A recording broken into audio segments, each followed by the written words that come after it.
ते कारण अजूनही गॅस टंचाई कायम. एक तुम्ही लक्षात घ्या की गेली 10-12 वर्ष जे आहे उज्ज्वला आल्यानंतर आपण रॉकेलचा उपयोग बंद केला होता. त्याच्यामुळे रॉकेलचं वाटप होतच नव्हतं. त्यावेळेला रॉकेल वाटप केंद्र जी होती, काही मोठे डीलर्स होते, त्याच्यात काही रिटेलर्स होते, त्यांची जी साखळी होती पोचवणारी ती पूर्णपणे जी आहे संपली.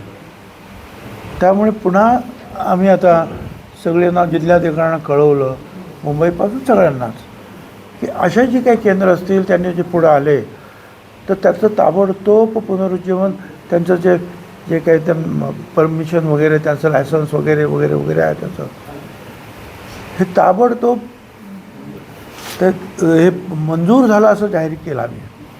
त्याच्यासाठी थांबायचं नाही. काही अर्ज पडलेले होते, आम्ही सांगितलं हे मंजूर. काही वारसदाराच्या कामं होती, आम्ही सांगितलं हे मंजूर गृहीत धरण्यात आलेला आहे. आणि आणखीन कोणाला पाहिजे असेल तर 24 तासामध्ये त्याला आपण विक्रेत्याचं जे आहे लायसन्स वगैरे देणार आहोत.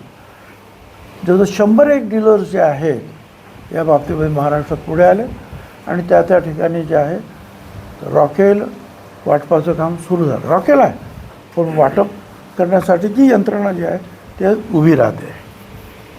Thank you sir.